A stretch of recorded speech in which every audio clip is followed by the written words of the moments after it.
We'll work our way through these gently. So any apologies for absence? No apologies. Right. Okay. And item 2, the minutes. Are we happy to for me to sign those? Yeah. Okay. Thank you. Previous meeting, so I shall comment.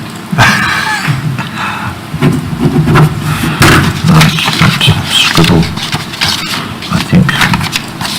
There we are, my dear. Untouched by human hand.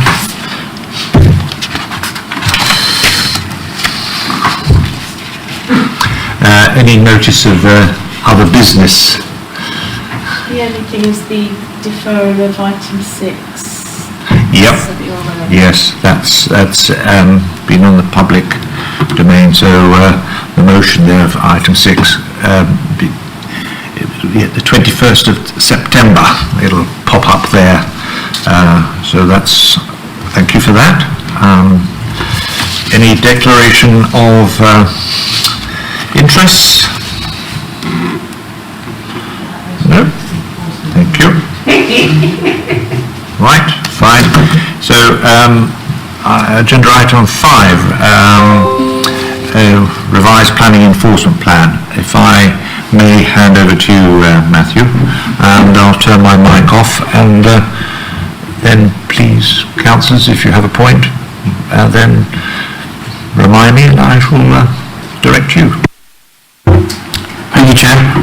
For those that haven't had the pleasure of meeting me before, I'm Matthew Roberts. I'm one of the team leaders in the Development Management Department, one of 3.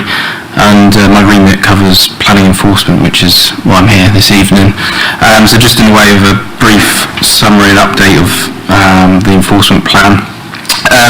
So set out within the committee report, I've taken a review of the existing enforcement plan, which was first adopted in May 2013.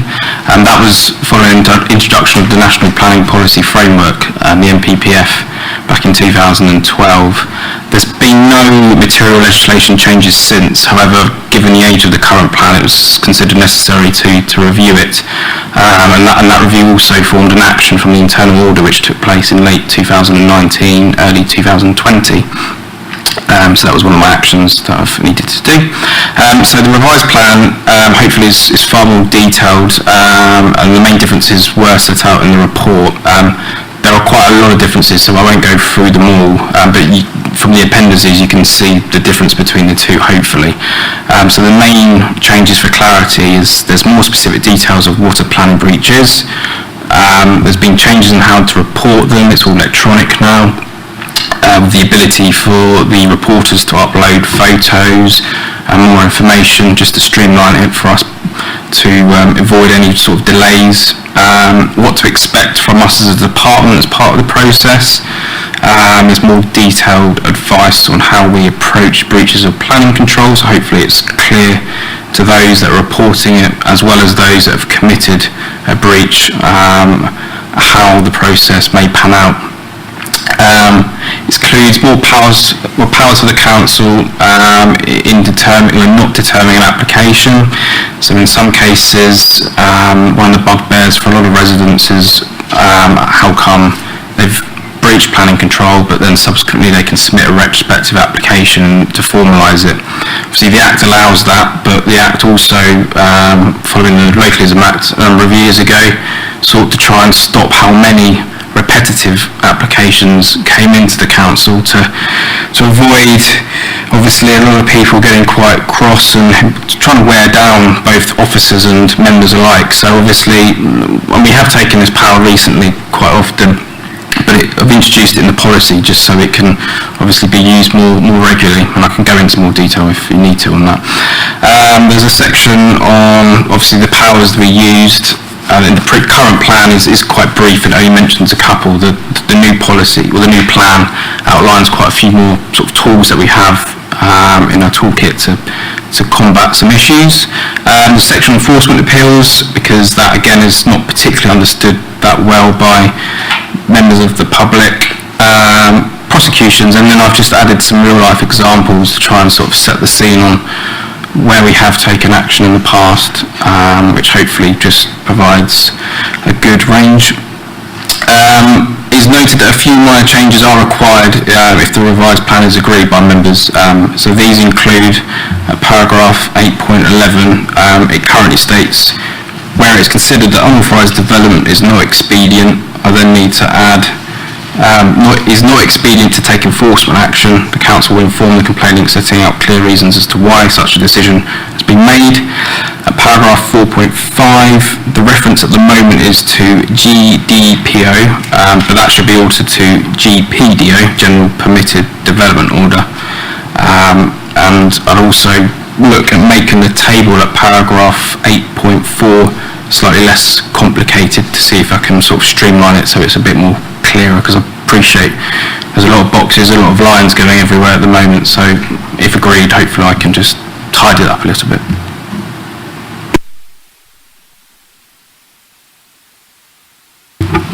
Any points at that pause?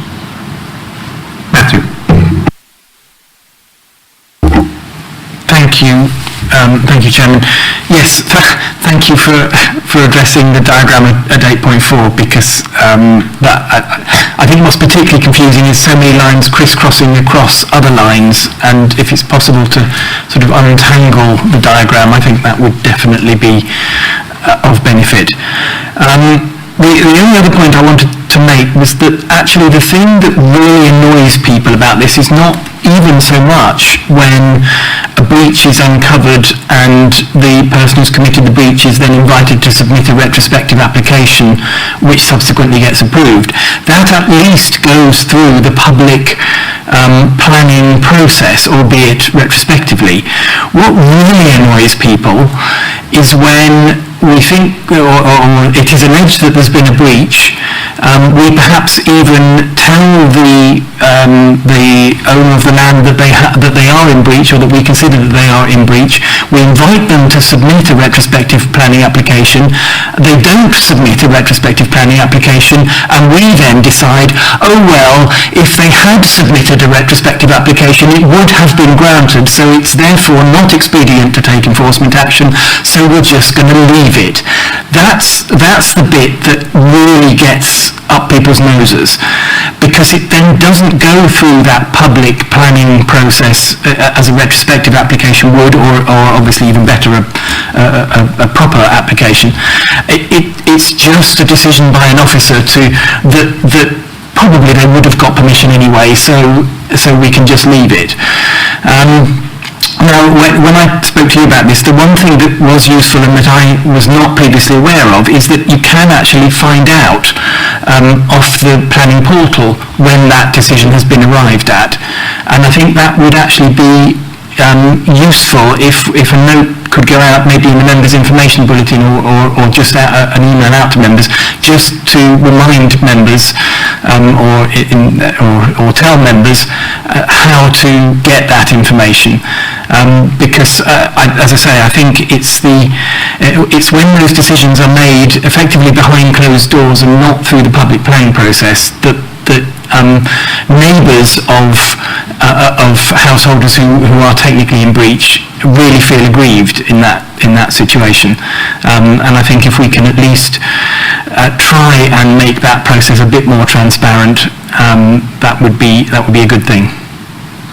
Thank you. Yeah, that's noted.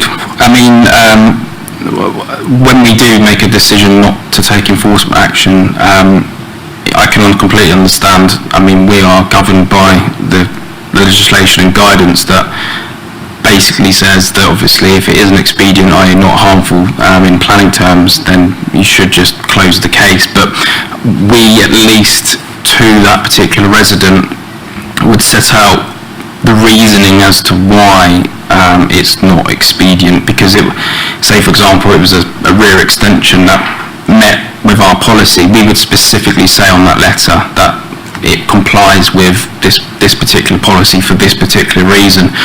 And in some cases where there is, say, quite a significant breach, or they've built an outbuilding without planning permission, and we've decided that we're not taking enforcement action, The other thing that we do internally, albeit it won't go externally, but internally, is that we alert the property information team of a breach of planning control. So when they come to sell the property in the future, it's notified by those prospective purchasers that there is a breach. Now obviously a lot of people wouldn't want that on the property because it might cause some issues in the future. So they're like sort of two angles that we go down.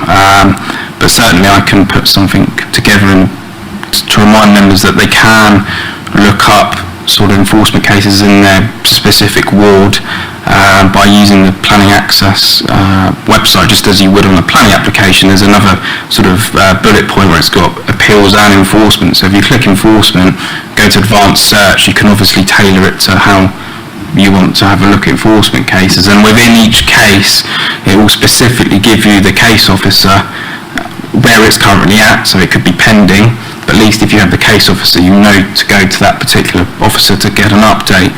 Or if we have taken a decision, it will say on that screen, it will say it's either no planning breach, as in it's not a planning issue. It could say permitted development because actually we've gone out and it's granted by the order.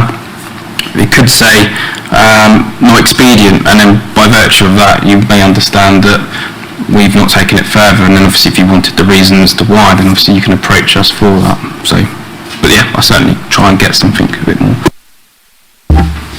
Thank you, that was a very helpful response, thank you. Thank you. I thought this was so much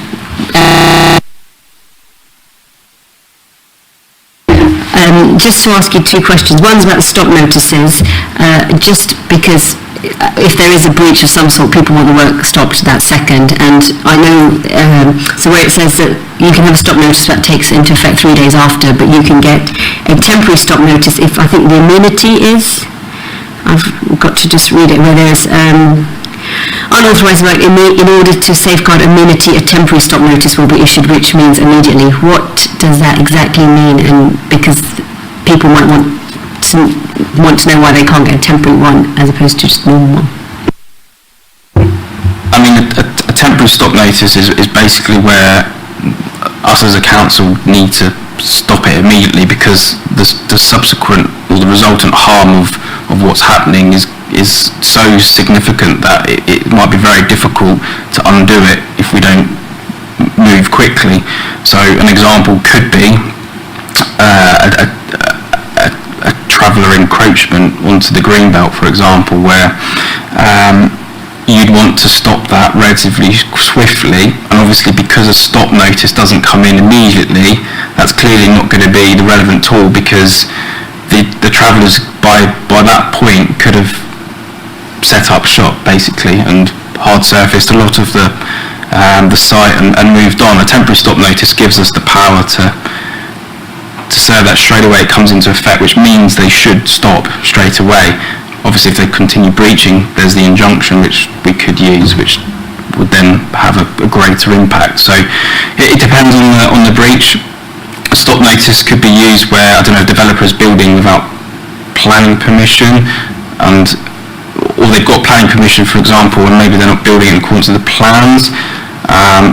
The deviations might be quite significant, but ultimately you know where they're going at it. So if you do serve a stop notice, it sort of, whilst it takes a couple of days to come in, ultimately they know that in a couple of days' time they need to stop. There is some issues with some of the notices that you issue. If you issue a stop notice on a business, there is potential for them to claim compensation, so we do have to be quite savvy about how we issue them. An example is there was a scaffolding company in Hunton Bridge that we took enforcement action against. We contemplated for a long time about whether or not we should put a stop notice on it because it was a greenbelt site. We got legal advice that because they're an existing business that had been on site for a couple of weeks, it was not advisable to serve it on that because of the compensation provisions if we subsequently lost the case. It can get quite confusing, but obviously a stop notice is where the harm is going to be very significant. Likewise with a stop notice, but the temporary stop notice is something that you can really cease the work straight away. But the issue with stop notice, temporary stop notice, is it only takes effect for 28 days. So during that period, you could issue a stop notice as well, just to cover you, because obviously... I think the point would be that if somebody has...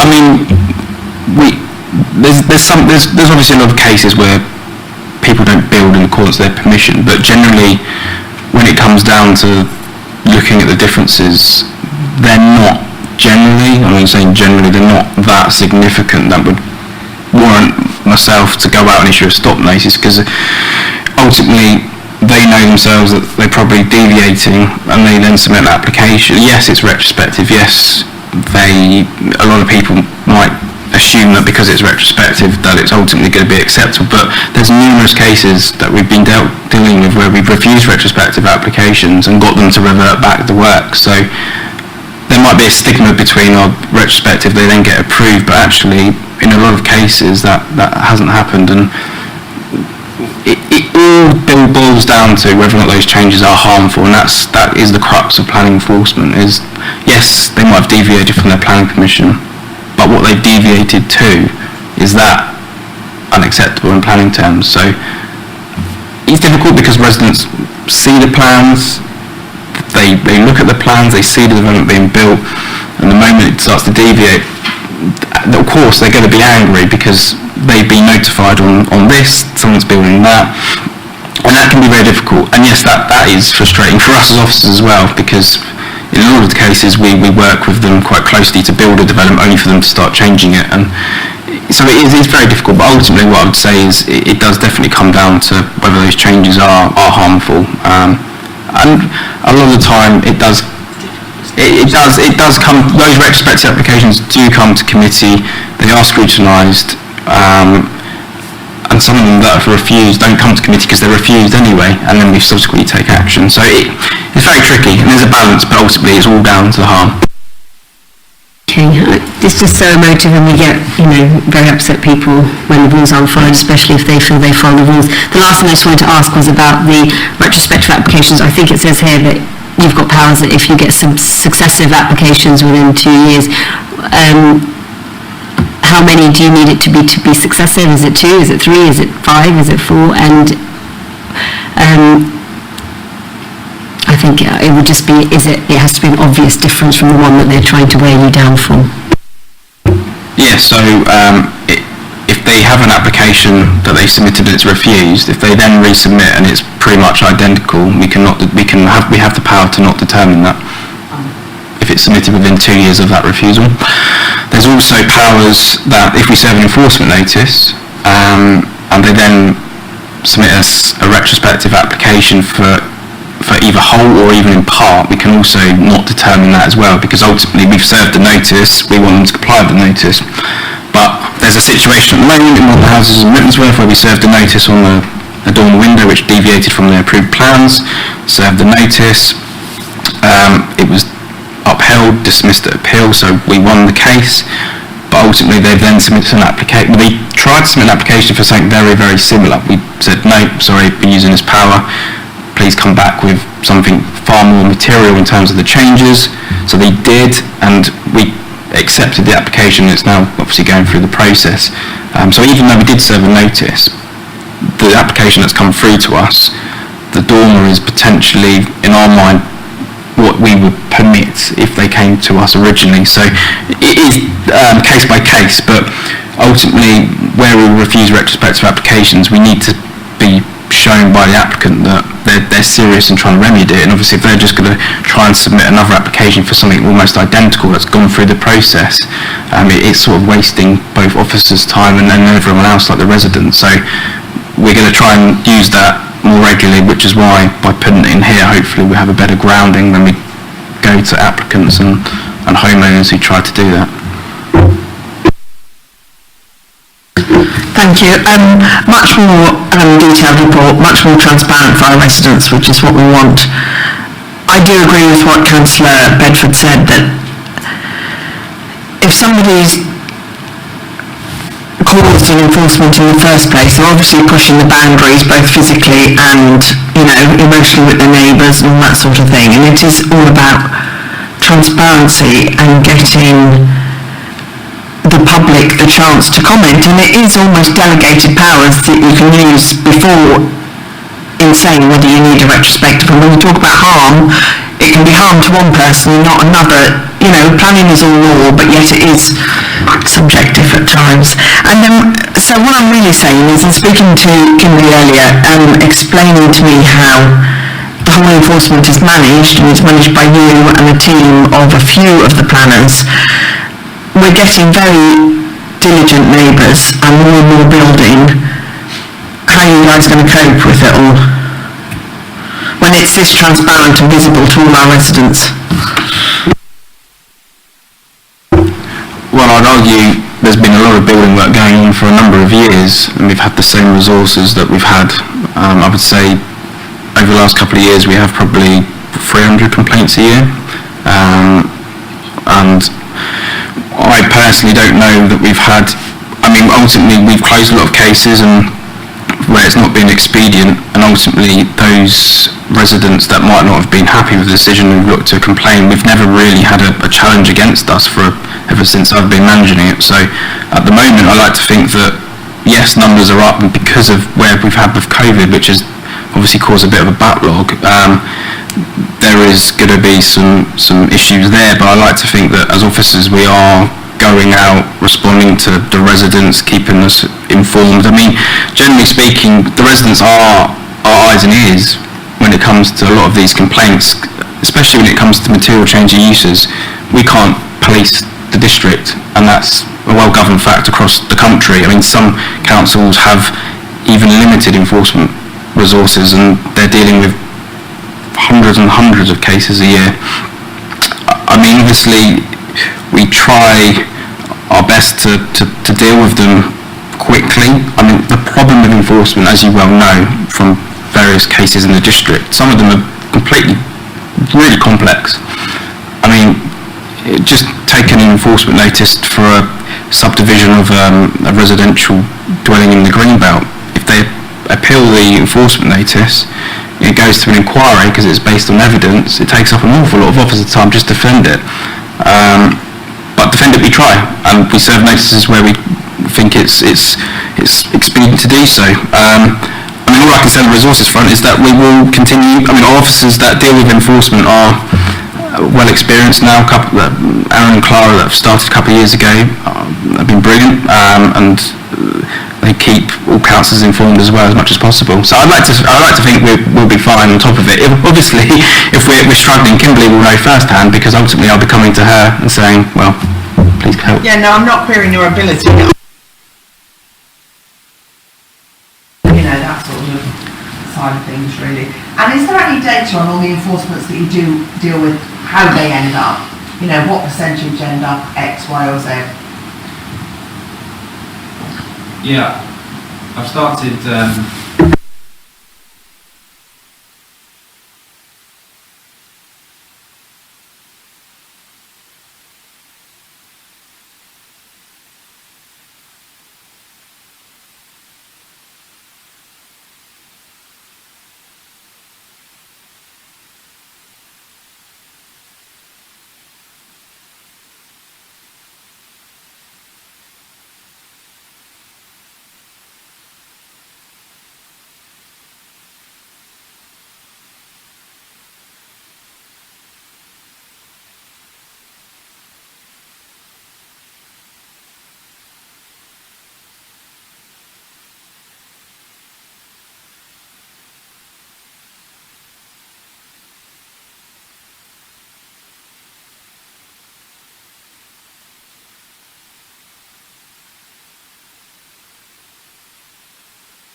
just to come back on some of those points, I think on that last point, and I think that we always have to reiterate it's at their own risk. So the fact that they may have got further on with the work, we have to be very realistic about our resources and what we can achieve. It has been less than 20 days years ago, but we will continue extending that. So I guess we're not raising expectations, but we do try and get out there quicker, and officers the professional capacity of them is such that they know when they need to go out quicker, and that usually happens.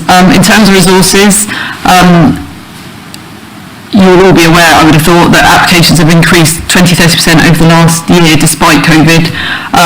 It is mostly householder applications, and it is mostly permitted development applications. That's what we're seeing. So it's something that we're currently looking at with the existing staff levels. There's no significant increase or no increase in sort of income or budgets, because it's the smaller applications with the lesser fees, but with a lot of extra work, and we know that enforcement is part of that. So that is something that we're currently and probably consistently looking at how we resource that. We have got the ability, because of how we work enforcement, that we can ask officers who don't currently deal with enforcement on a day-to-day basis to take on that work, and that's also something we're looking at when we resource it. Do we get officers are officers able to support Matt and his team with taking on some of that work, because they're as enabled to do it as anybody else to do that piece of work as well. But yeah, that resource side of it is definitely something we're continually looking at.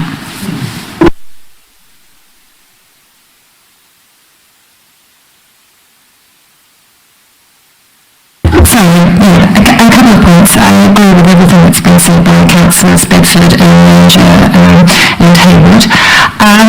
Just a couple of questions, because I wasn't quite clear. It mentions that obviously the process of enforcement can take an amount of time, and when unlawful developments have been between 4 and 10 years, that can be passed on that basis.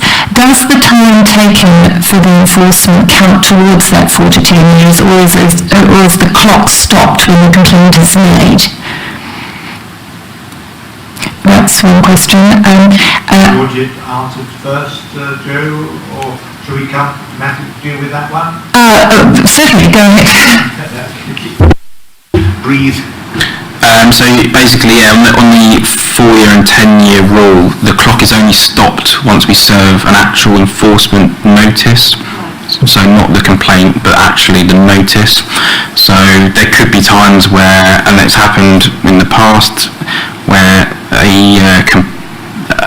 there's been a breach reported, we've gone out, the owner says, well, it's been up for 3.5 years. So obviously our alarm bells start ringing, going, okay, well, if that's the case, we have to potentially prioritise that one. So if we are going to serve a notice, we need to do it before the 4 years. A lot of the times it transpires they weren't telling the truth, but we're mindful of that. So yeah, it's 4 years generally for operational development, so building extensions, outbuildings, or a residential use. So for example, if I converted an outbuilding in my back garden and rented it and subdivided the garden, if I could show 4 years continuous use, then that may now be lawful as a dwelling. 10 years is also for change of use of land, so greenbelt open field, change it to a car park, they'd have to show 10 years continuous use in order for it to be lawful. Thank you. That's great. A couple of other, I was reading documents that talked about the principles of expediency, that talked about the master legislation having been revoked, but it's still there because of it's created a precedent.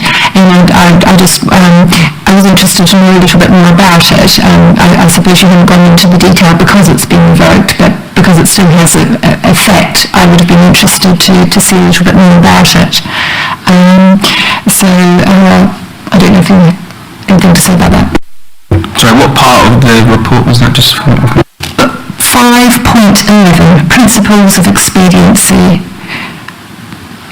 It'd just be useful to have more about them.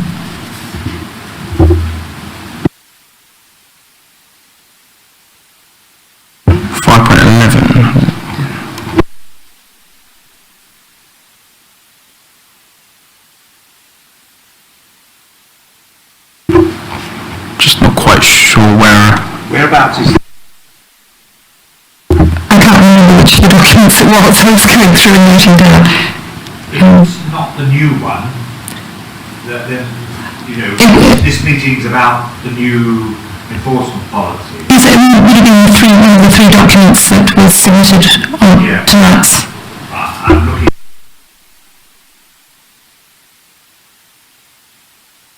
5.4 and then it stops. Okay, well, possibly I was reading the background information, it was on for the meeting. Okay, so park that question. In terms of expediency, Mike, please go ahead. In terms of expediency, it's basically, if something comes into us, they don't regularise it, and then it's sitting on our desk as to do we serve a notice or do we do nothing as such. We have to just consider in our minds whether or not we would grant planning permission, and by doing that we would almost just do a normal planning assessment, albeit not formally. So obviously we'd have to take into account our local plan, for MPPF, any SPDs, supplementary planning documents, or any other material considerations that we may feel is relevant at the time. So obviously if we consider that yes, what they've done complies with our local planning policies, then obviously we would sort of say it's not expedient and then close the case. So expediency is always based almost exactly in the same way as a planning application, albeit it's not in the public domain as we've sort of discussed about earlier, and we'll try and improve that transparency if we can. Okay, that pretty much covers what I had to say. I was pleased to see the current doing we've got planned on retrospective applications. I think it's most welcome because I think there has been an abusive process which is very concerning and undermines confidence in the system as a whole. It obviously upsets everyone else, and it just, I think there's a harm beyond the harm which is done by the development when rules are seen to be flouted and seen to be dispensable.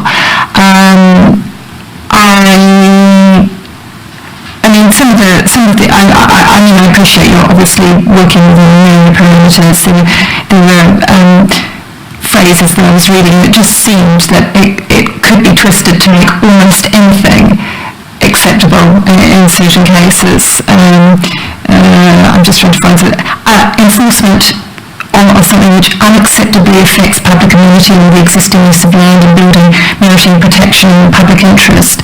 It seemed to me that almost anything can be presented as acceptably affecting. Do you see what I'm saying? But I appreciate it's probably not beyond the scope of what you can do to materially alter that and give it more teeth.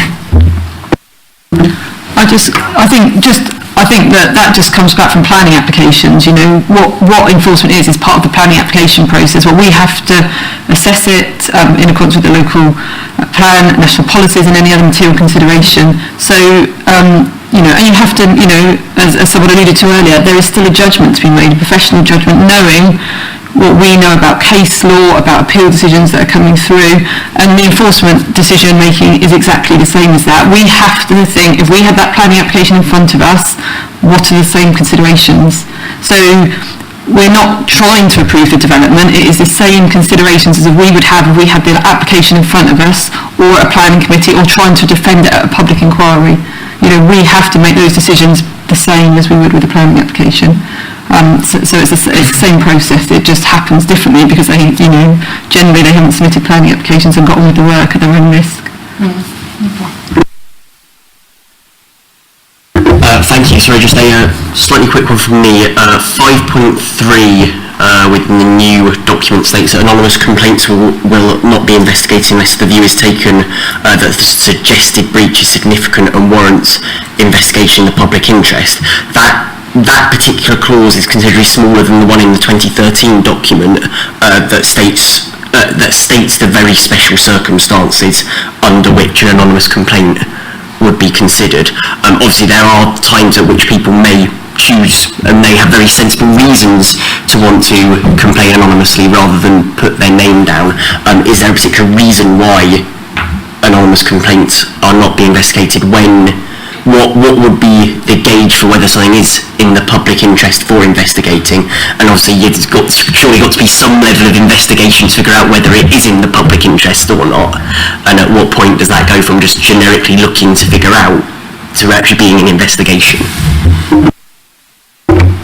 Yeah, so I mean, if it's anonymous, it does make it extremely difficult for us sometimes because we have no means of getting evidence about the breach. Some breaches themselves, we need to have evidence from a resident, and obviously in a lot of cases, if we just get a letter that is silent in respect of who's made the complaint, it does make our job extremely difficult, and obviously the reason why we say only in the public interest is because it's difficult, because 9 times out of 10 we will get someone who's making a complaint and they'll keep their name on it so we can keep them informed, and sometimes we would need them to act for us at appeal, in terms of providing us with evidence or a witness statement.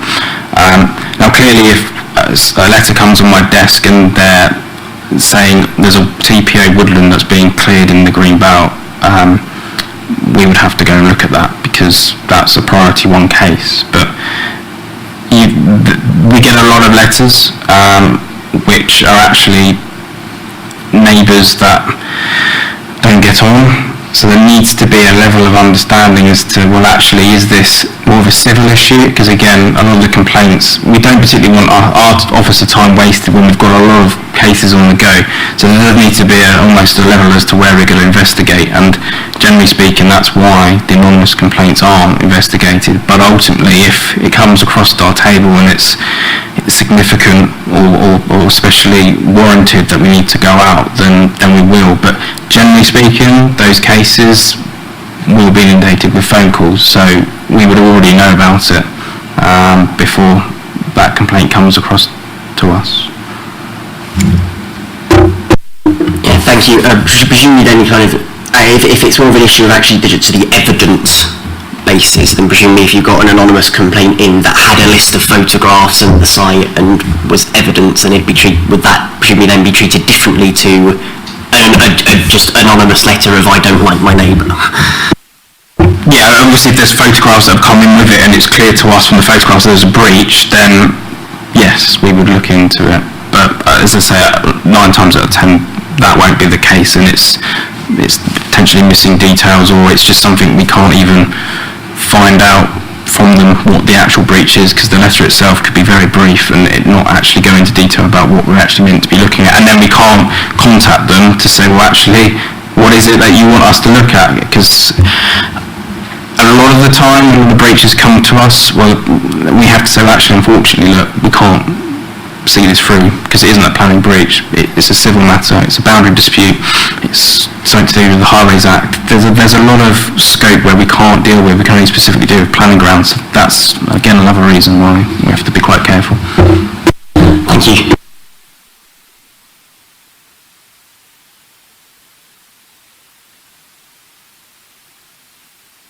What I was going to say, sorry, Chair, was I am trying to put together when I've got a chance about, because a lot of people when they see enforcement they don't really know what actually is happening, because we've done a lot of good work and we do publicise where we've taken enforcement action, where we've prosecuted, and prosecution is the last resort. We don't like prosecuting people, but ultimately sometimes we have to. So I'm trying to put together almost like success stories where because a lot of the time people agree with what we're saying and they make changes to the developments, which kind of isn't seen from everyone. So I think in some time we'll try and get something together which can go across to members, which then can be shown to residents and stuff, which actually will start to see that we can make a slight difference, we can impact how people go about development, and obviously encourage them to come to us first before maybe taking a bit of a plunge and going ahead with works, which ultimately might cause them quite a significant financial heartbreak in the longer term, because they've had to unfortunately undo a lot of the works, which only if they came to us initially we would have said sorry but no. Right, thank you for that. Just one quickie, when a planning application is put in, a notice has to be displayed on a lamppost or something like that. Am I right so far? Not necessarily.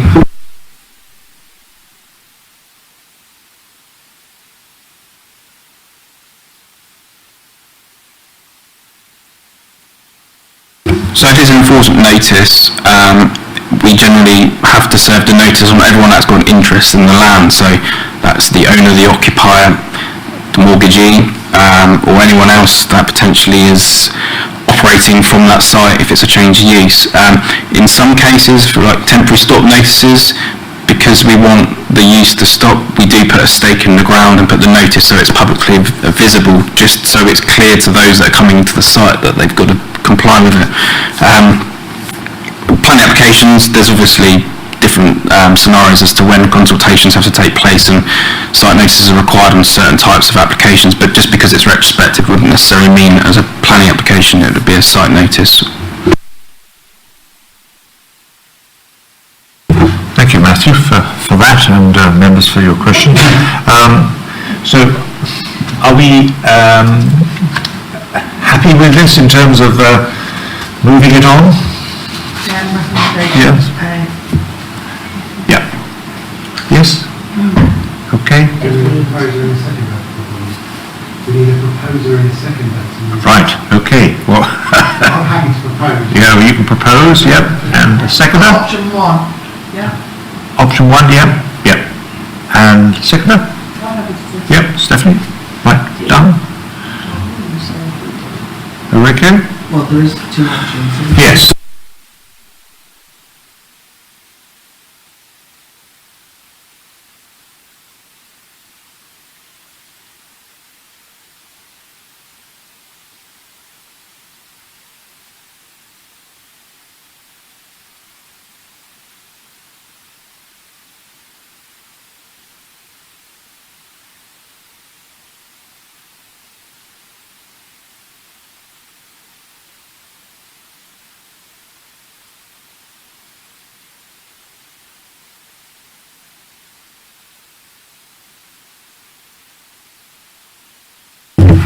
Kimberly, there's quite a lot with the senior transport officer to do, and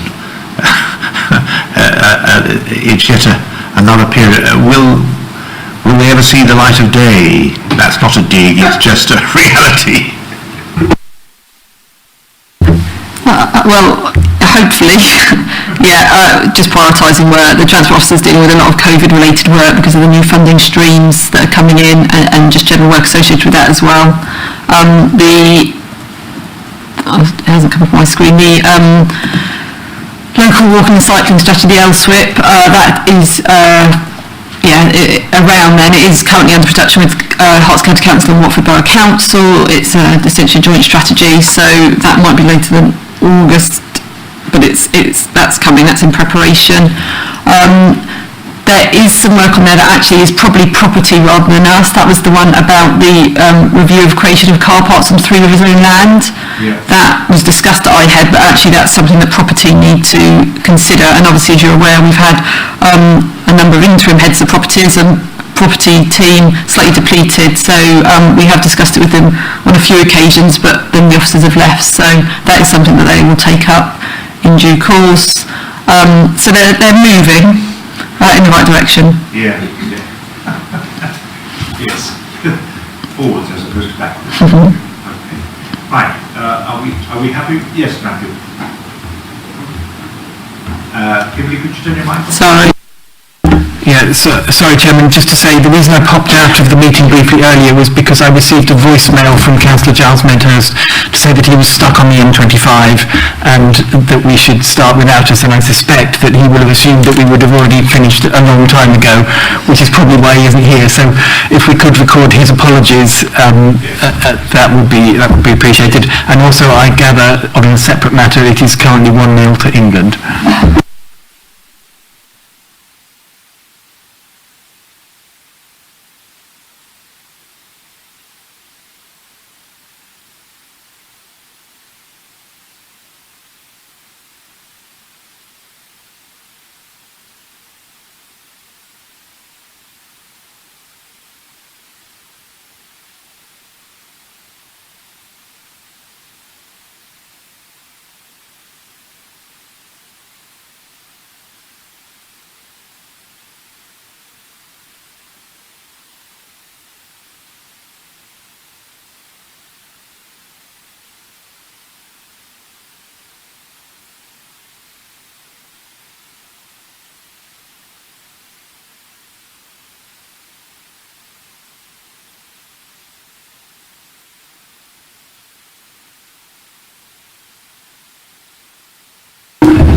Thank you, Matthew.